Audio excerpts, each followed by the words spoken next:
Welcome, boys and girls. Christine here with a discussion about the future of Total War Warhammer 3 Immortal Empires. There has been a quote-unquote leak posted on Reddit around an hour ago talking about the future of Total War. So approximately 1 month ago, CA held an in-person interview in Shanghai, China. It appears they contracted a UX research company to manage the process, but there were several leaks regarding future DLC plans. Now, there have been leaks before, very accurate leaks, as in they literally said every single unit was going to be part of some DLCs coming from China before. So take this with a significant grain of salt. It's just some random guy on Reddit posting this, but it may or may not end up being accurate. So here are the details. The next DLC will be High Elves versus Norsca versus Slaaneesh. Now, I'm not fond of the notion of doing Norsca together with High Elves and Slaaneesh. Not because I don't want Norsca to be good. I do. But I'm very skeptical of Creative Assembly doing 3 races at the same time, each of which needs significant reworks. You might say, well, they did that in Thrones of Decay. Yeah, and Nurgle got the short end of the stick. Dwarves are awesome, Empires are awesome, Nurgle I improved, but still not a great race from my point of view. Improved, but still could be better.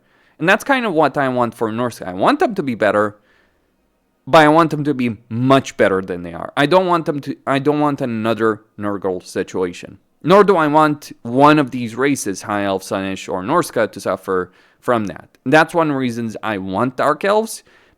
Partly because it makes sense from a thematic standpoint, it would affect a significant portion of the campaign map, but also because it would be very easy for Creative Assembly to screw this up. They have before, so that is the reason I wouldn't want Norsca, a race that does need a significant redesign and rework as part of that DLC. But we'll see. It does seem Creative Assembly is doing more and more with DLCs, like with Omens of Destruction. They did a lot, regardless of how Gorbad campaign and Skulltaker's campaign ended up being. They did certainly tackle a lot of things, though, and made Greases and Scrag fairly amazing. So it is possible, but yeah, press X to doubt on whether or not they'll pull it off. So, next DLC for High Elves. Now, this is an interesting thing. So this is a Sea Elemental for the High Elves. From like 4th edition or something like that, roleplay or Man of War. Okay, fair enough. I guess if you're going to do a sea-focused DLC... And look, we know Slaaneesh is in the DLC, right? They announced it. We know High Elves are going to come. And if it's going to be High Elves, it's almost certainly going to be Aesland. So if you're going to do a sea-focused DLC, I understand it. You're going to pull from sources that are focused on naval warfare. Makes sense, right? You can find this picture online, though, and not necessarily that difficult. But yeah, so Sea Lord Aesland as the Legendary Lord, of course. Caradhran of the Flame, Legendary Hero, I imagine. And Caradhran and Aesland makes a lot of sense because they're 2 of the big characters for High Elves that would make the most sense. Sea Helm would be a hero, I imagine. And I guess it would kind of be like Handmaiden, but as opposed to growth or replenishment or both, you would have campaign movement range, which is something High Elves could use. And then we get Worm and Mysterious Sea Element. And I'm pretty sure the person writing this is not necessarily a native English speaker, by the way, because there's obviously certain things that are typed over here that feel questionable for a native English speaker. So that's what we'd get for High Elves. I think that's fairly sensical in a lot of ways. Like, people have talked about Merworms, they've talked about Caradhran, Sea Lord Aesland. Sea Helms as a hero, not so much. Then we have Norsca. And again, I have significant reservations about Creative Assembly tackling Norsca in this DLC. But Sail the Faithless will be the Legendary Lord. Berg Bearstruck.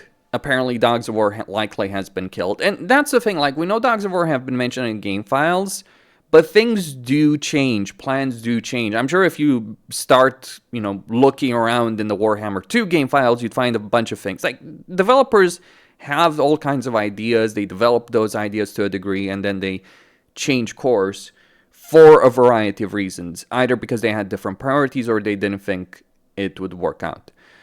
Then you'd have Cursed Anton and Dreadmaw as units. Okay. And then Slaaneesh, despite the video info, they also have a Praeton as a new unit. I think a Praeton actually makes sense if you look at the lore of that, though it is some really obscure shit. But then again, this is the thing about people saying that creatives are, they couldn't do a DLC for a race because where would they get the units? I'm like, I don't think you've realized how much obscure shit Creative Assembly has found that people couldn't even think about. Believe me. Like, if you looked at the Exalted Hero of Siege, the model of that is some really obscure stuff that Creative Assembly was able to get there. But anyway, roadmap-wise, there's only 1 to 2 DLCs left between Slaaneesh DLC and the End Times DLC. So we have 3 to 4 DLCs in total. As a timeline, I think that makes sense. We know when the next Total War game is going to come out. I suspect, and this is my perspective on it, that Creative Assembly will release that game and then probably release the End Time DLC and see how people react to it, see how people are buying or not buying the new Total War. I don't think they'll end support for Warhammer free until they're certain their new game does well. But let me be very clear on this. They are working on a new Total War game. They're devoting significant resources on that. And they're not going to keep maintaining Warhammer free. I don't think they should maintain it, for the record. It's a very old engine. They clearly have problems with it. There's a lot of issues that come with Warhammer free just because it's like, a decade-old situation. Like a game built on a decade-old framework. And they're struggling with that in many ways. So I think it would make sense for them to move on, obviously, once a new Total War game has come out, which won't be for a while still. Beastman will have 1 more DLC for Moonclaw. There will be a DLC for Monkey King with his own faction. And there is some possibility for a Tomb King DLC. Yeah, I understand that Tomb Kings are not required as race. What's interesting is that you have Nagash mentioned here, you have Tomb Kings, but you don't have vampire counts. Ooh, people are going to react badly to if Creative Assembly doesn't do vampire counts. But again, this is just the information that apparently some people heard in Shanghai, China. It doesn't, and keep in mind, we're still talking like 2 years of content. If you think things can change significantly in a company in 2 years, you're flat wrong about that. They will. Creative Assembly has changed their plans before. So when it comes to like roadmaps and timelines, just understand things do change significantly. And they likely will going forward, depending on how things go with respect to this.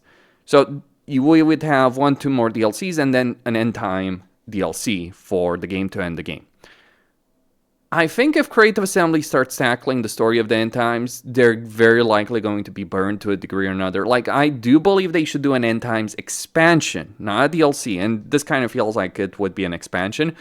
But the problem is, it's one thing to do an End Times expansion with kind of like some vague resemblance of the story, but there's some things that make me skeptical. Anyway, so End Times is coming again for all fantasy lovers. Creative Assembly and Games Workshop will blow up the world again. Yeah, see, that's the thing. The way the End Times storyline, like, it's one thing having units, lords, and all that from the End Times.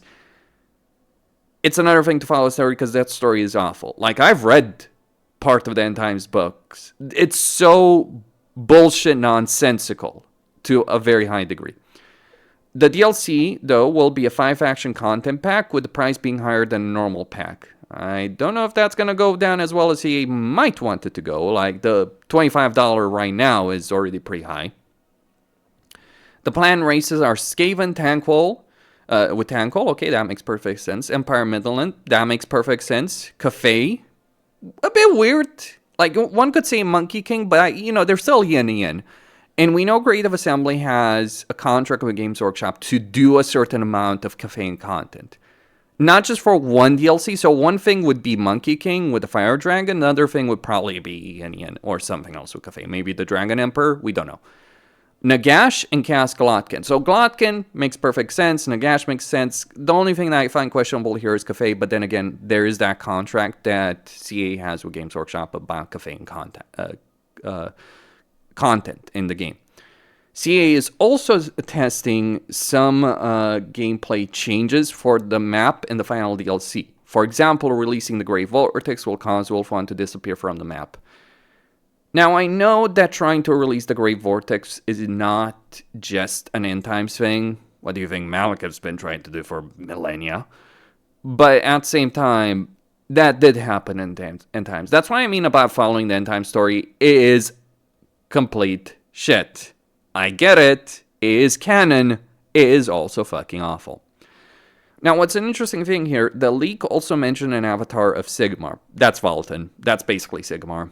And the poster does mention this. I hope these leaks end up being rumors and we can have a longer roadmap with new races.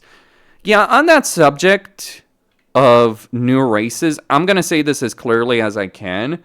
I think a lot of people who are talking about like ending Koresh or speculating on that or wanting that, like, I think that was a lot of Kool-Aid, to be quite honest with you. I think people don't understand that it is one thing for Games Workshop to allow CA to do Cafe and to do Kislev. They did give them the flexibility to do that. Like, Kislev was there in the lore. Cafe was always mentioned, you know, background, all that. That's one thing, right?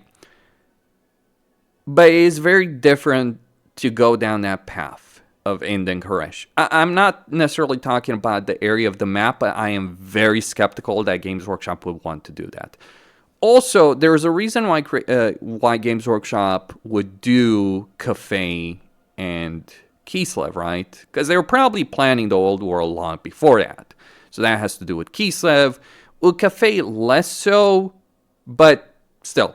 They probably figure, you know, people have asked us, it's the Asian market, all that kind of stuff. So that's the reason I imagine they did Cafe. Right, just reaching that market. That's probably why Cafe is in the old world, even though they have no relation with the existing storyline. But yeah, they're trying to reach that market, get new players, get money. That's all. And that's from a Games Workshop perspective, not just a CA perspective.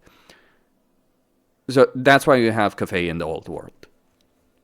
What do I think about this? Is this... do I think this is real? Well, I'm very skeptical. Do I think it makes sense? Well, I'm not going to touch on the individual units. And I think like whenever we discuss DLC plans, people get attached. Oh, they're going to do this unit, that unit. I don't really give a damn about what units are going to be. I care about legendary lords, campaign mechanics, legendary heroes, and generic heroes. I think those are very important. Units, yeah, sure, they're cool and all that. I'm not going to say no to them, but I don't care about that. I think people get too attached. Like, oh, is this unit going to be in it? It doesn't make sense because it's this unit. Okay. Do I think it makes sense for Creative Assembly to do only 3-4 DLCs and end the game? Yes. Do I think it makes sense for them to do High Elves, Norsca, and Slaaneesh? Look, I've advocated for Dark Elves. I think Dark Elves make a lot more sense from a lot of reasons. But I'm also going to be quite honest on it. I've always expected Slaaneesh and High Elves. Dark Elves have always been the big question mark, right? And I'm not the only one saying that. So I think Norsca could work, especially if they call, like, you know, traveling around the world, dealing with stuff. Aislin's doing that, and then you have Norsca. So I think that makes sense. Moonclaw, so Beastman DLC, Monkey King. Well, we know Monkey King is coming, right? Tomb King, possibly. And then, yes, Thanquol, Midland, Nagash, and Glotkin, perfectly so. Though the question is, like, what exactly is Glotkin gonna be, right? Like, are we gonna get another Nurgle DLC? And no mention of Siege, but again, things are subject to change. That's always something I would want to stress out. Because you have situations sometimes, and I've seen this with other games, I've seen it with various projects. You have situations sometimes where the leaks are perfectly legitimate in the sense that the company was genuinely going to do X, and then they change their mind for a number of reasons. 2 years is a good amount of time, right? There's a lot of things that can happen and will happen in that time. So I guess we'll see how all of this plays out. I think this would not necessarily be unrealistic. I'm not necessarily against this, though I would do things a bit differently. Like, I would do an Empire, Norsca, an Empire Norsca Beastman DLC. Like, that's how I would want to see the Beastman. Or a Norsca Vampire Coast Yin Yin DLC. That's how I personally would prefer it. From that perspective. And also, no mention of the poor Lizardmen. Though, I'll also be honest on this.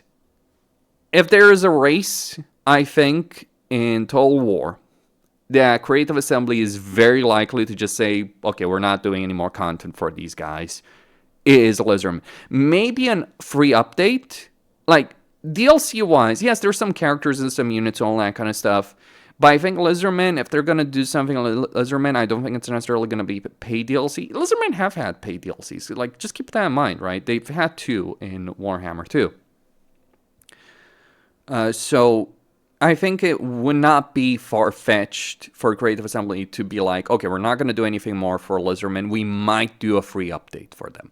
So we'll see on that. Questine, signing out. Let me know what you guys think. I'm sure this is going to stir the pot quite a bit further. Do I believe the leak is legitimate? Not necessarily so. Do I think it could be the case? Yeah, I think it's possible. Make of that what you will.